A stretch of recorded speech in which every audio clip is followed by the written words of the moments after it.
En este vídeo os voy a hablar sobre el Cid, que es el libro que he leído este trimestre. En mi caso escogí la versión adaptada de Josefina Careaga Ribelles.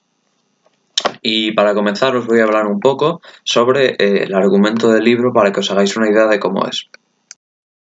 El libro trata sobre un personaje histórico que todos conoceréis llamado el Cid Campeador, también conocido como Rodrigo Díaz de Vivar, y que es el héroe medieval por excelencia de España. Y la obra narra toda su vida. El libro le gustará a la gente interesada en historia, pues si tienes una idea de la época y entiendes el contexto histórico, te va a encantar. Si te gustan las luchas medievales entre caballeros, cómo dirige un rey el territorio, tramas con princesas, además de alguna que otra venganza, seguro que se convierte en una de tus obras favoritas.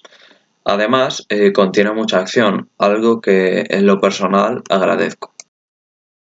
En cambio, si no te gusta este género, como es mi caso, no creo que te acabe de gustar, aunque a mí no me ha disgustado en lo general, dejando de lado que al principio la obra es un poco repetitiva y en la cual las batallas contra Mor se vuelven incluso monótonas.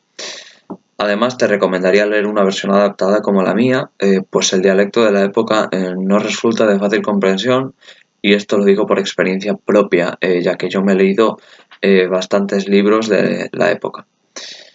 Y este ha sido mi vídeo sobre el Cid. Espero que te haya impulsado a leerlo, puesto que sé que os va a encantar, ya que es una gran obra.